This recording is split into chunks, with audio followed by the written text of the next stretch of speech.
5 years after the fall of Zephyr Prime, Admiral Lisa Carter stood before the memorial wall on New Haven Station, the colony that had been built where the original New Haven was supposed to be established. 3,000 names were carved into the black stone, including Captain Jake Morrison and all the other victims of the Harmony Massacre. Her son Danny, now a lieutenant in the Human Space Corps, placed a small white flower at the base of the memorial. At 23, he had grown into a man in a galaxy that humanity now protected and guided. "Do you think Dad would be proud?" Danny asked, looking at his mother's reflection in the polished stone. Lisa smiled sadly. "I think he would be amazed at what we've built. The Terran hegemony protects 47 species now. That would have seemed impossible when we were drifting in space pods, watching our ship burn. The Terran hegemony was unlike anything the galaxy had seen before. It was not an empire built on conquest, but a confederation founded on protection. Species that had been oppressed by the Zephyrians or threatened by other aggressive civilizations could request human protection in exchange for mutual cooperation and shared resources. The headquarters of the hegemony was located on Earth, in a building that had once housed the United Nations.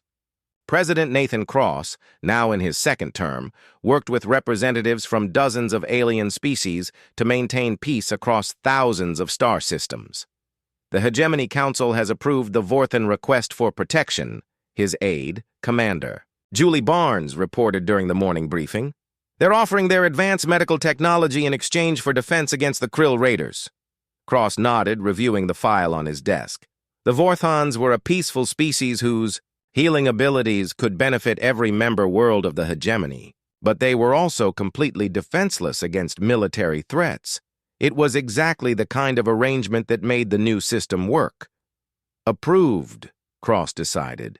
"Send the Fifth Fleet to establish a permanent presence in their system. Across the galaxy, human ships patrolled space lanes and protected trade routes. The old Zephyrian territories had been divided among their former subject species, with human forces ensuring that none of the new governments abused their power. Dr. Amanda Wells had overseen the transformation of her weapons research into peaceful applications. The phase shift technology that had won the war now powered faster-than-light communication systems. The adaptive materials developed for ship armor were being used to build better hospitals and schools. "Sometimes I wonder if we went too far," she told Admiral Torres during one of their regular meetings on Mars. "The weapons we created changed the nature of warfare forever." Torres, now Supreme Commander of Human Space Forces, shook his head. "We did what was necessary to stop a species that murdered children for fun. The galaxy is safer because of what we built." But both of them knew that humanity itself had been changed by the war. The peaceful explorers who had first ventured into space were gone, replaced by a people who understood that sometimes violence was the only response to evil. On the former Zephyrian homeworld, now called Liberation, former Supreme Commander Vel Thanos served his sentence in a human-built prison.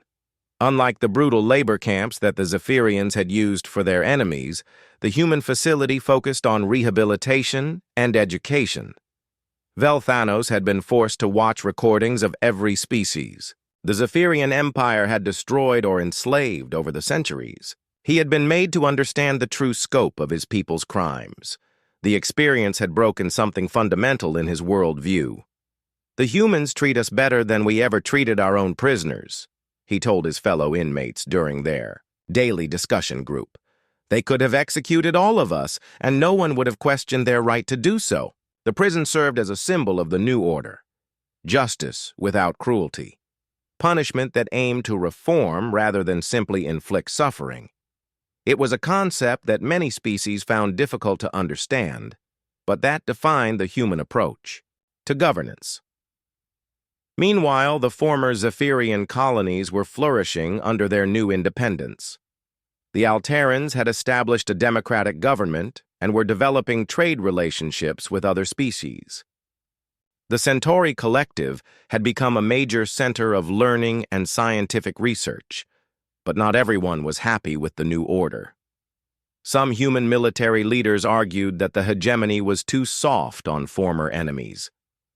Admiral Patricia Hayes, hero of dozens of battles during the war, had become the leader of a faction that wanted stronger action against potential threats.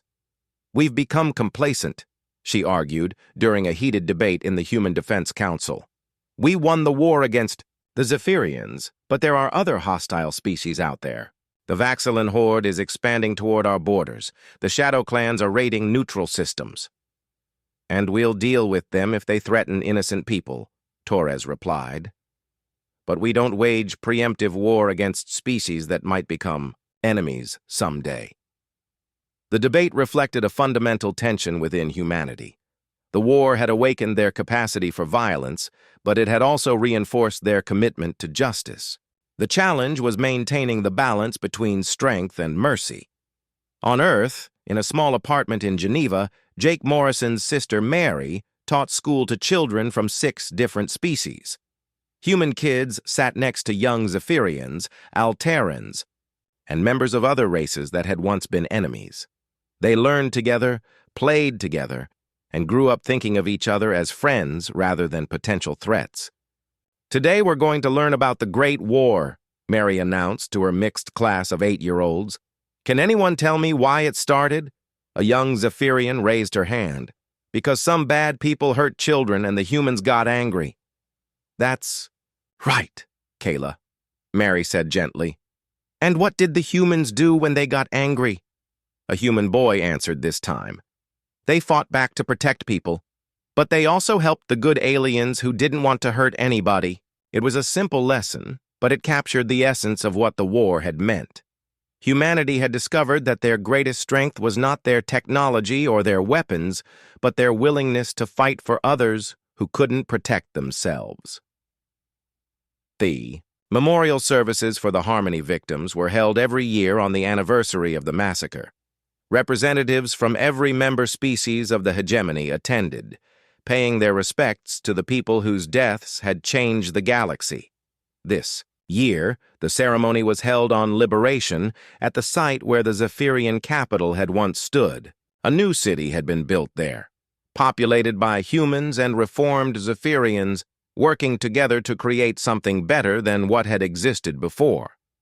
Admiral Carter gave the keynote address, speaking to a crowd of thousands representing dozens of species. "5 years ago, my friends and neighbors died because one species believed that might made right," she began. "They thought that superior technology gave them the right to murder innocents. They learned that they were wrong." She paused, looking out at the mixed crowd of humans and aliens. "But we didn't fight that war just to defeat the Zephyrians. We fought it to prove that there are still people in this galaxy who will stand up for what's right, no matter the cost. We fought it to show that the murder of innocents will never be tolerated." The crowd was silent as she continued. "Today, 47 species live in peace under the protection of the Terran hegemony. Children who would have grown up as slaves or victims now attend school together and dream of futures their parents could never have imagined. That is the real victory of the war." As the ceremony concluded, Lisa Carter walked to the memorial wall and placed her hand on her former captain's name. Jake Morrison had died trying to warn Earth about the Zephyrian threat. His sacrifice had not been in vain. The galaxy had learned what happened when you made humanity angry. But more importantly, it had learned what humanity was willing to do, to protect those who couldn't protect themselves. The Terran hegemony continued to grow, not through conquest, but through invitation. Species that had lived in fear for generations could now sleep safely, knowing that somewhere in the darkness between the stars, human ships patrolled the void, ready to respond to any threat. Humanity had found its purpose among the stars. They were not just explorers or traders or colonists. They were guardians. They were the people who would fight the monsters so that others could live in peace. And in the depths of space, on the bridges of ships that carried names like Justice, Vengeance, and Retribution, human crews maintained their eternal watch. They remembered the lessons of the Harmony, They remembered what happened when innocents were threatened. They remembered that sometimes being angry was exactly the right response. The inscription on the memorial wall captured it perfectly. They thought we were sheep. They learned we were wolves. But we chose to be shepherds instead. It was a choice that defined humanity's role in the galaxy for generations to come. Dr. Amanda Mitchell stared at the numbers on her computer screen for the third time that morning. The coffee in her cup had gone cold hours ago, but she did not notice. The lab around her was a mess of papers, empty pizza boxes, and equipment that hummed quietly in the background. She had been working on this problem for 15 years, and now the answer was right there in front of her. "This cannot be right," she said to herself, pushing her glasses up her nose. The equations showed something that should have been impossible. According to her calculations, space could be folded like a piece of paper, but not the way everyone else had been trying to do it. Dr. Kevin Barnes walked into the lab carrying 2 fresh cups of coffee. He was Amanda's research partner and had been working late nights with her for the past 6 months. Kevin took one look at Amanda's face and knew something big had happened. "What did you find?" he asked, setting down the coffee cups. Amanda turned, her computer screen toward him. "Look at these numbers. Really look at them."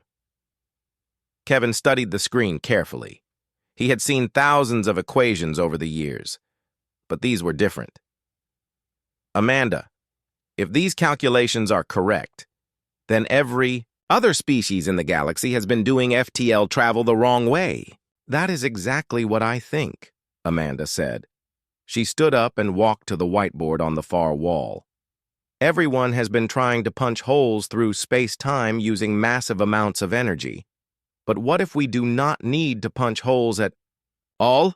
She began drawing diagrams on the board. "What if space-time has natural weak points? What if we can slip through the cracks instead of making our own holes?" Kevin looked at the diagrams and felt his heart start beating faster. The energy requirements would be tiny compared to traditional methods. Less than 1% of what other FTL systems need, Amanda confirmed. And the best part is that it would be almost impossible to detect. They worked through the night, checking and double-checking every calculation.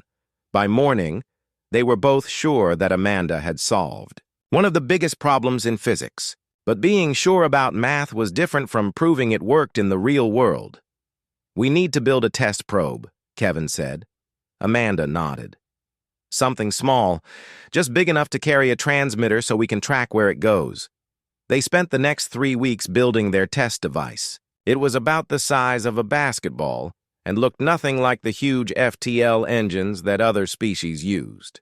The device was mostly empty space with a few small components that could create the quantum resonance patterns Amanda had discovered. The test site was an abandoned military base in Nevada that the government let them use for experiments. Amanda and Kevin drove out there on a Tuesday morning in March, carrying their probe in the back of Kevin's pickup truck. "Where should we try to send it?" Kevin asked as they set up the equipment. Amanda pointed at a star chart on her tablet. "Proxima Centauri. It is close enough that we should get a signal back if this works, but far enough away to be a real test." They placed the probe on a metal platform and connected it to their control system. Amanda's hands shook a little as she entered the final commands. 15 years of work came down to this moment. "Ready?" she asked. Kevin nodded. "Do it." Amanda pressed the button. The probe glowed for exactly 3 seconds, then disappeared. Not gradually, not with a bright flash, but simply gone like it had never been there at all. They waited. The probe was programmed to send a signal back to Earth as soon as it arrived at its destination. If their calculations were right, it should reach Proxima Centauri in about 4 minutes. 4 minutes passed. Nothing. "Maybe we made a mistake," Kevin said quietly. 5 minutes. Still nothing. Then Amanda's radio crackled to life. A series of beeps came through the speaker. It was the probe's identification signal, exactly as they had programmed it. "Holy shit," Kevin whispered. Amanda was already checking her instruments. Kevin, look at this. The signal is coming from the direction of Proxima Centauri. The probe actually made it. They spent the next hour confirming their results. The probe had traveled 4.24 light-years in less than 4 minutes. No human technology had ever moved anything faster than light before, and they had just done it with a device that used less power than a microwave oven. Within days, word of their success reached the highest levels of government. President Helen. Carter called Amanda personally to congratulate her and to ask how quickly they could scale up the technology. "We could have a ship-sized version ready in 6 months," Amanda told the president. "Maybe less if we get the resources we need." The president made those resources available immediately. The project was classified at the highest level and moved to a secure facility in Colorado. Amanda found herself in charge of a team of 200 scientists and engineers, all working to build humanity's first faster-than-light spacecraft. Captain Lisa Rodriguez was chosen to command the test flight. She was one of the Air Force's best pilots and had experience with experimental aircraft. When she first saw the new FTL drive, she was surprised by how small it was. "That little thing can move a whole ship faster than light?" she asked Amanda. The size does not matter," Amanda explained. "It is all about creating the right quantum resonance patterns. A bigger ship just needs a slightly more complex pattern. The ship they built was called the USS Liberty. It was not large or fancy, but it was the first human vessel designed from the ground up for interstellar travel. Commander Jake Sullivan was chosen as navigator, and Maria Gonzalez became the chief engineer. The crew trained for months before the first mission. They practiced emergency procedures and studied everything they could about their destination. Captain Rodriguez insisted on being prepared for anything, even though they expected the flight to be routine. On the day of the launch, only a few dozen people knew what was really happening. To the rest of the world, it looked like another military test flight. The USS Liberty took off from a secret base in the desert and flew up through Earth's atmosphere. Once they were in space, Captain Rodriguez gave the order to engage the FTL drive. The ship did not shake or vibrate. There was no dramatic burst of light or sound. One moment they were looking at Earth and the Moon, and the next moment they were looking at the red dwarf star Proxima Centauri. "Navigation confirms our position," Commander Sullivan reported. "We are in the Proxima Centauri system. Flight time was 3 minutes and 47 seconds. Captain Rodriguez felt a chill run down her spine. They had just traveled further and faster than any human in history. But more importantly, they had proven that Amanda's theories worked on a full-scale spacecraft. The crew spent 2 days in the Proxima system, taking measurements and testing all of their equipment. Everything worked perfectly. When they returned to Earth, they brought with them proof that humanity had finally cracked the secret of faster-than-light travel. Amanda watched the USS Liberty land at the secret base in Nevada. She thought about all the years she had spent working on this problem, all the failed experiments and rejected papers. Now humanity could travel to the stars just like the alien species they had always wondered about. She had no idea that those same alien species were about to panic when they discovered what humans had accomplished. Chairman Zephrix stood in the center of the Galactic Council chamber, his 4 arms crossed in a gesture that every species recognized as deep concern. The chamber was a massive sphere that could hold representatives from all 47 member species, and today every seat was filled. Emergency sessions like this had not been called in over 800 years.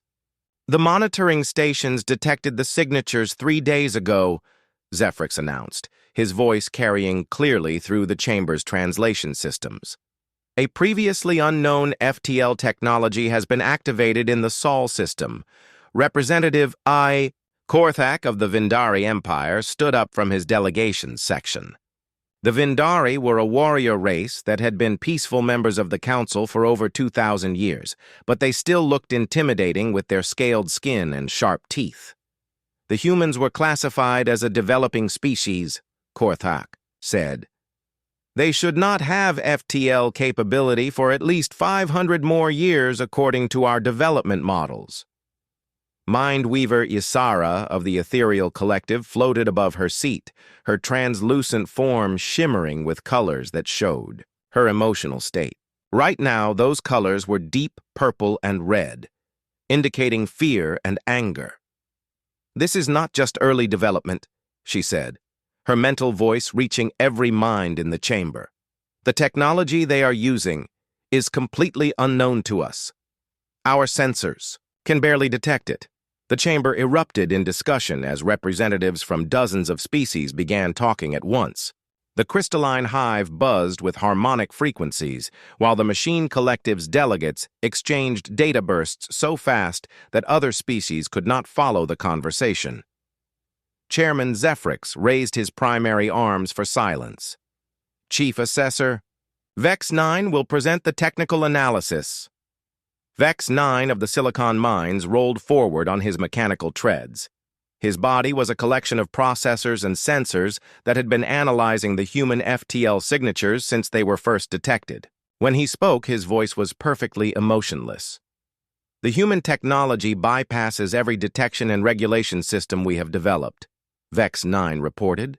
"Traditional FTL methods require massive energy outputs that create easily trackable signatures. Human FTL appears to use quantum resonance patterns that require minimal energy and leave almost no detectable trace." "How minimal?"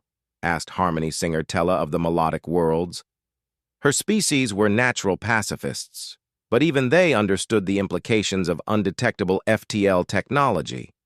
"Less than 1% of the energy required by any known FTL system," Vex 9 answered. "If this technology spreads, it could make our entire regulatory framework obsolete." The chamber fell silent. For over 3,000 years, the Galactic Council had maintained peace by carefully controlling FTL technology. Every species was required to register their ships and flight plans. The energy signatures of traditional FTL drives made this monitoring system possible. If ships could travel undetected, the whole system would collapse. Supreme Admiral Krex of the Hegemony Warfleet stood up, his massive form casting shadows across several other delegations. The Hegemony had the most powerful military in the galaxy, and they had used that power to keep peace for centuries. "We must act immediately," Krex declared. "Uncontrolled FTL technology has led to galactic wars before. We cannot allow the humans to spread this capability to other species." "What kind of action are you suggesting?" Chairman Zephrix asked, though he already suspected the answer. "Military intervention. We blockade their system and demand they surrender the technology for proper regulation." Half the chamber erupted in support of Admiral Krex's proposal, while the other half shouted their opposition. The pacifist alliance species were horrified at the suggestion of attacking a developing civilization, while the more aggressive species saw it as the only way to maintain galactic stability. Council historian Nexus Prime accessed his vast memory banks and spoke with the authority of 10,000 years of recorded history. The last time a species developed unexpected technological capabilities, it resulted in the War of the Burning Suns. 17 star systems were destroyed before peace was restored. "Then you support military action?" Admiral Krex asked. "I support preventing another galactic war," Nexus Prime replied carefully. "But military action against the humans might cause exactly what we are trying to prevent." Meanwhile, in the Sol system, humanity was completely unaware of the storm their achievement had created. Dr. Amanda Mitchell continued her research at the Colorado facility, working to improve the FTL drive design. She had already figured out how to make the drives smaller and more efficient. President Helen Carter authorized the construction of 12 more FTL-capable ships. The Luna shipyards worked around the clock under Director Carl Peterson's supervision, building humanity's first interstellar fleet. The workers thought they were building advanced exploration vessels, not knowing they were creating ships that had already changed the balance of power in the galaxy. Commander Patricia Lewis was selected to lead humanity's first interstellar colonization mission. She studied star charts and planned supply routes, excited about the possibility of establishing human settlements on other worlds. The target was a planet in the Wolf 359 system that showed signs of being suitable for human life. Back in the council chamber, the debate continued for hours. Some species wanted immediate action while others urged patience. The problem was that every day of delay gave humans more time to build additional FTL-capable ships. "Perhaps we should make contact first," suggested Ambassador Urix of the Diplomatic Corps. "If we approach them peacefully and explain the situation, they might cooperate voluntarily. And if they refuse?" Admiral Krex asked. "Then we consider other options. But war should be the last resort, not the first." Chairman Zephrix looked around the chamber, reading the mood of the various delegations.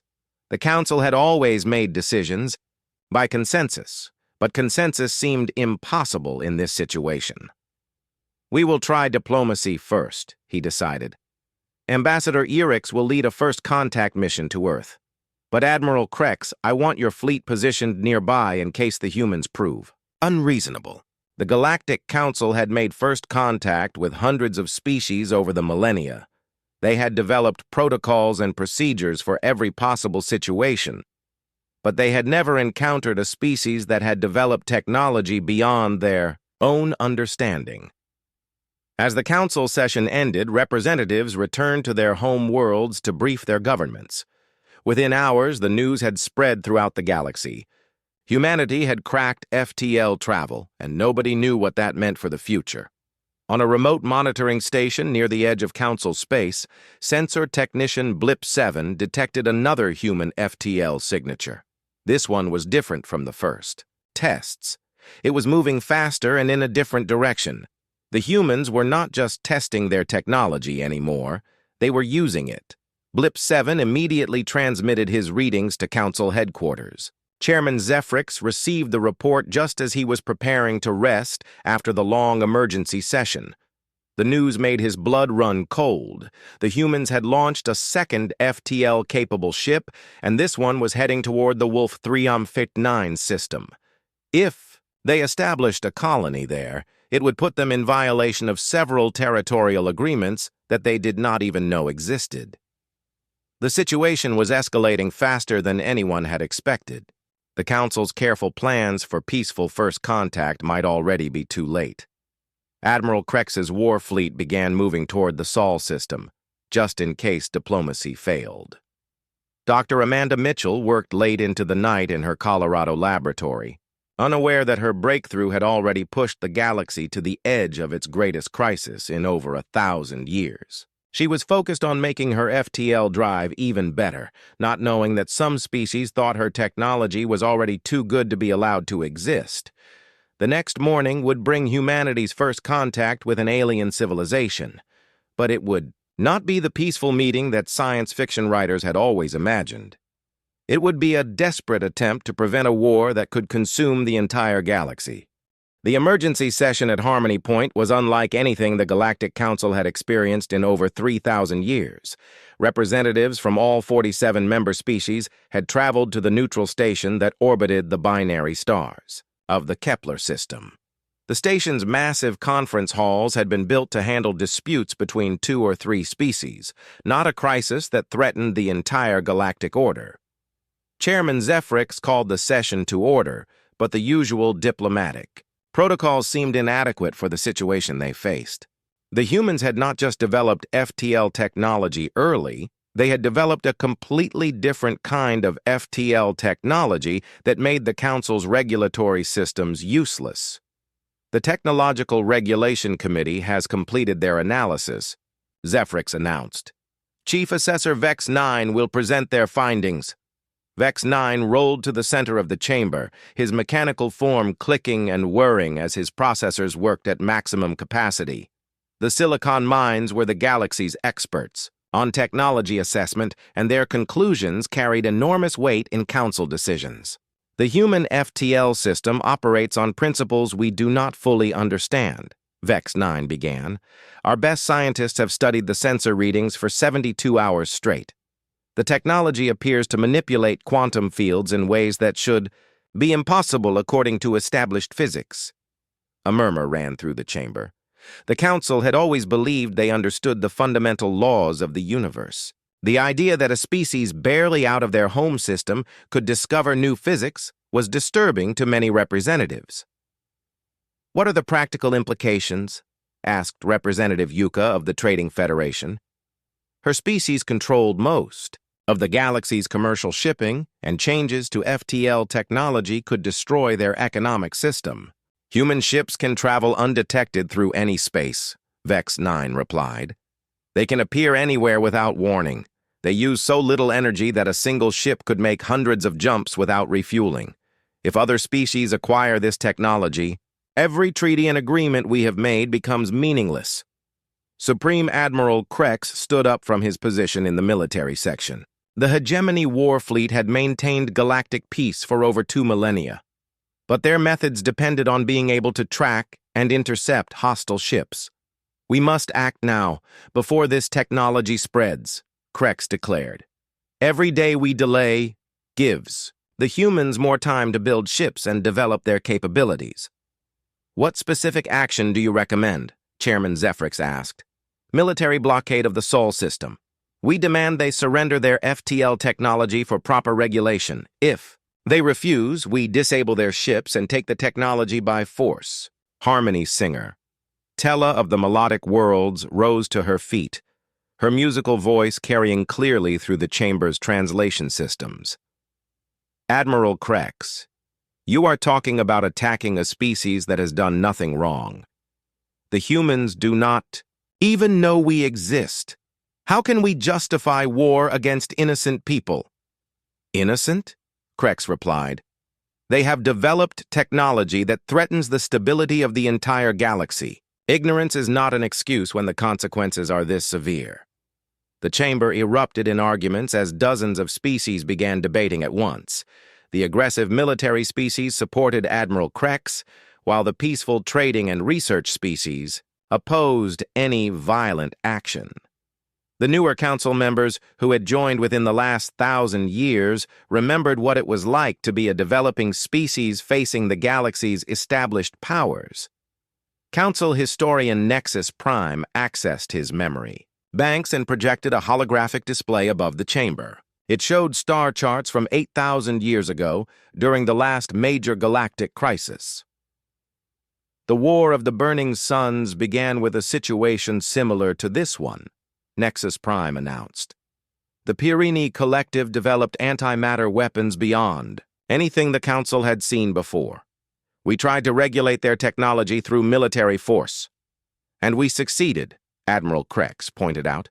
"The Pyrini threat was eliminated, along with the Pyrini species and 17 star systems," Nexus Prime replied coldly. "The war lasted 300 years and set back galactic civilization by millennia. Is that the success you want to repeat?" Chairman Zephrix looked around the chamber, trying to judge the mood of the various delegations. The council had always made decisions through consensus, but consensus seemed impossible when the stakes were this high. "Perhaps there is a third option," suggested Mindweaver, Isara of the Ethereal Collective. Her mental voice reached every mind in the chamber simultaneously. "What if we make peaceful contact with the humans and offer them council membership immediately?" "Membership requires technological parity with existing council species," objected Representative Korthak of the Vindari Empire. "The humans are barely out of their home system in most areas of development." "But they are ahead of us in the most important area," Isara replied. "Their FTL technology is superior to anything we have. Perhaps our definition of technological parity needs to be revised." The suggestion caused another wave of arguments. Some species had waited thousands of years to qualify for council membership. The idea of giving humans immediate membership, based on a single technological breakthrough, seemed unfair to many representatives. "The humans do not understand galactic politics," pointed out Delegate Zarion of the Cybernetic Nexus. "They have no experience with interstellar diplomacy. Giving them full council membership could be dangerous." More dangerous than going to war with them? Tella asked.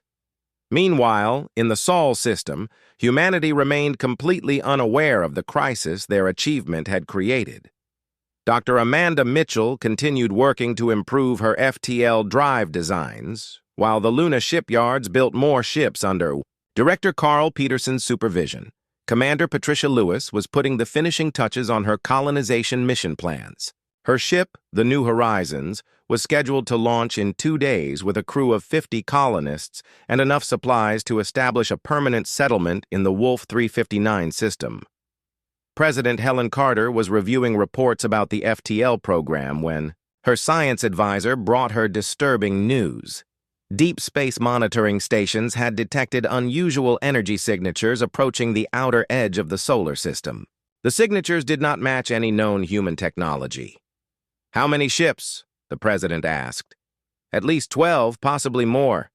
They are moving in formation and will reach Earth orbit in approximately 6 hours. The president immediately convened an emergency meeting of the National Security Council.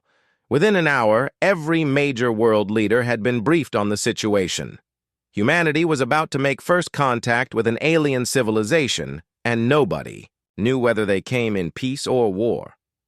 Back at Harmony Point, the council debate had been going on for 18 hours straight.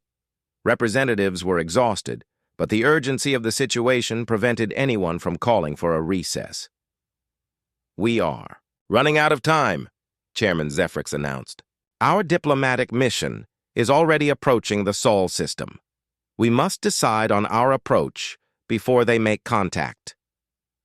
Ambassador Irix of the Diplomatic Corps had been preparing for first contact scenarios his entire career, but he had never faced a situation like this one.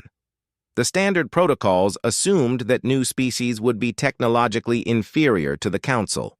The humans were technologically superior in the one area that mattered most. "I recommend we offer them limited membership with full technological sharing," Irix suggested. "They give us their FTL technology and we give them access to all Council knowledge and technology. That puts them ahead of species that have been Council members for thousands of years," Korthak objected. "And if they refuse our offer?" Admiral Krex asked. "Then we explain the consequences of unregulated FTL technology and ask them to accept voluntary restrictions on their expansion." "And if they refuse that as well?" Ambassador Irix looked around the chamber at the faces of representatives from 47 different worlds. The future of galactic civilization might depend on the decisions made in the next few hours. Then we will have to hope that humans are as reasonable as their technology is impressive," he said quietly. The vote was close. 24 species supported the diplomatic approach, 22 wanted immediate military action, and 1 abstained. It was barely enough to authorize the peaceful first contact mission, but Admiral Krex's fleet would remain nearby just in case. As the council session ended, representatives began the long journey back to their home worlds. Many of them wondered if they would ever see each other again. If the first contact mission failed, the galaxy might soon be at war. Ambassador Irix stood on the bridge of his diplomatic vessel as it dropped out of FTL at the edge of the Sol system. His ship, the Peacemaker, was accompanied by 11 other council vessels representing different species. Each ship was designed to look non-threatening, with smooth curves and bright colors that most species found reassuring. "Begin broadcasting the standard first contact message on all frequencies," Irix ordered his communications officer. The message had been used successfully for over 2,000 years when making contact with new species. It explained that the galaxy was full of intelligent life and invited peaceful communication. On Earth, President Helen Carter sat in the White House Situation Room, surrounded by military advisors and scientists. The alien ships had been detected hours ago, and now humanity was receiving its first message from another civilization. "The message is in perfect English," reported the communications director. "They are asking for peaceful contact and want to send a representative to meet with our leaders." General Frank Morrison leaned forward in his chair. "How do they know our language?" Have they been watching us? Dr. Amanda Mitchell, who had been rushed to Washington as soon as the alien ships were detected, studied the technical readouts from the message. Their translation technology is incredibly advanced. They are probably analyzing our communications and learning our language in real time. President Carter made the decision that would change human history. Tell them we agree to meet. But the meeting happens in orbit, not on Earth. I want Captain Rodriguez to take the USS Liberty up there to escort their representative. Captain Lisa Rodriguez received her orders while the USS Liberty was docked at the secret space station. That served as headquarters for the FTL program. Within 2 hours, she was in space approaching the alien fleet with a mixed feeling of excitement and concern. Their ships are beautiful, reported Commander Jake Sullivan from the Navigators station. But our sensors are detecting some unusual energy signatures. I think they have weapons, but they are powered down. Stay alert, Rodriguez ordered. This could be peaceful contact, or it could be a trap. The meeting took place aboard the Space Station Friendship, a hastily converted research facility that had been designated as humanity's first diplomatic outpost. Ambassador Irix arrived with a small delegation representing 3 different species, while President Carter participated via secure video link from Earth. Welcome to our galaxy, Irix began, his words translated perfectly into English. I am Ambassador Irix of the Galactic Council. We have been observing your species for some time, and we are impressed by your recent technological achievements. President Carter was direct in her response. You mean our FTL drive? How long have you been watching us? Your system has been under observation for approximately 50 Earth years. This is standard practice for all developing species. We do not usually make contact until a species has developed stable interstellar travel. But we just developed FTL travel, Dr. Mitchell interjected from her position in the White House. Why are you making contact now instead of waiting to see how we develop? Ambassador Irix paused for a moment, and President Carter noticed that the alien representatives exchanged glances with each other. Something about their body language suggested they were not telling the whole truth. Your FTL technology is unique, Irix finally answered. It operates on principles that are unfamiliar to us. We would like to offer you immediate membership in the Galactic Council, so that we can share knowledge and prevent any misunderstandings. Dr. Mitchell felt her scientific curiosity taking over. What kind of FTL technology do other species use? How does it differ from ours? Perhaps it would be better to discuss technical details after we have established formal diplomatic relations, Irix replied diplomatically. But Amanda Mitchell was not easily put off. During a break in the negotiations, she excused herself and went to the station's sensor array.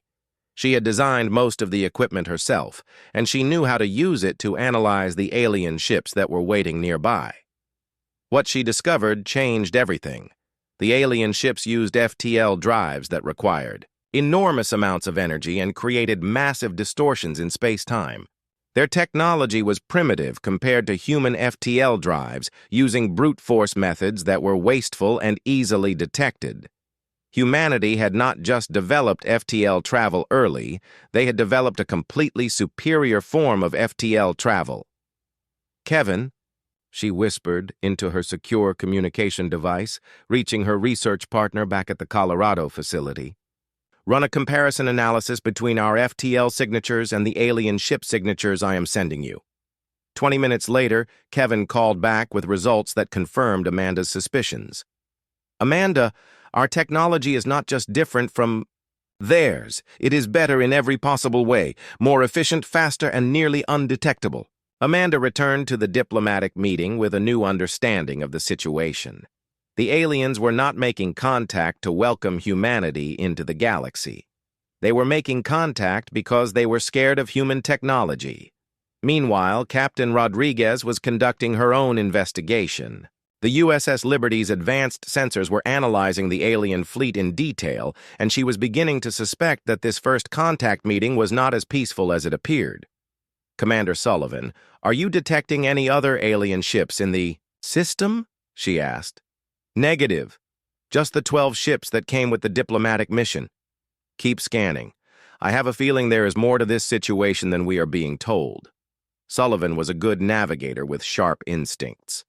He expanded his sensor sweep to cover the entire solar system, using detection methods that the aliens probably did not know humans possessed. What he found made his blood run cold. Captain, I am detecting at least 40 alien ships positioned throughout the solar system. They are using some kind of stealth technology, but our quantum sensors can still pick them up. Rodriguez immediately understood the implications. The aliens had not come for peaceful first contact. They had come with enough firepower to blockade or even conquer the entire human solar system. Send a coded message to Earth immediately, she ordered. Tell them we have a hostile fleet in the system disguised as a diplomatic mission. The message reached President Carter just as the diplomatic meeting was reaching a critical point. Ambassador Irix was explaining the benefits of council membership, but his offer came with strings attached. Council membership requires certain technological restrictions, Irix explained. All member species must register their FTL-capable ships and file flight plans for interstellar travel. This system has maintained galactic peace for thousands of years. And if we refuse? President Carter asked. Then you would be operating outside the galactic legal framework. That could lead to complications. Dr. Mitchell spoke up from the White House video link. Ambassador Irix, I have been analyzing your ships. Your FTL technology is hundreds of years behind ours. You are not here to help us join the galaxy. You are here because you are afraid of what we might do with our superior technology. The diplomatic facade finally cracked. Ambassador Irix looked uncomfortable as he glanced at his fellow delegates. Dr. Mitchell, you must understand that unregulated FTL technology has caused galactic wars in the past. The Council has a responsibility to prevent such conflicts. By threatening us with a hidden fleet? President Carter asked coldly. She had just received Captain Rodriguez's message about the additional alien ships. Ambassador Irix realized that their deception had been discovered. President Carter, the fleet is there for protection only. We hoped this meeting would be peaceful, but we had to be prepared for other possibilities. At that moment, Commander Patricia Lewis's colonization ship, the New Horizons, dropped out of FTL near Wolf 359. Her mission had been planned before the alien contact, and she had no way of knowing that the galaxy was on the edge of war. Lewis immediately detected alien ships waiting for her. They had clearly been positioned to intercept any human vessel that tried to establish a colony in the system. This is Commander Lewis of the Earthship New Horizons, she broadcast. Identify yourselves and state your intentions. The alien response was not diplomatic. Human vessel, you are in violation of territorial agreements. Return to your home system immediately or face the consequences. Lewis had 50 colonists aboard her ship, including families with children who had volunteered to build a new life among the stars. She was not going to let alien threats force her to abandon their dreams. We do not recognize any territorial agreements that we were not party to, she replied. We are establishing a peaceful colony on an uninhabited world. The alien ships began moving to intercept the New Horizons. The situation was escalating beyond anyone's ability to control it. What had begun as humanity's greatest achievement was rapidly becoming the spark that could ignite the first galactic war in over 3,000 years. Back on Earth, President Carter made a decision that surprised everyone, including herself. Instead of backing down in the face of alien threats, she decided that humanity would stand up for itself. Dr. Mitchell, she said, how quickly can we have more FTL ships ready for launch? The Luna shipyards have 6 ships nearly complete. We could have them operational in 72 hours.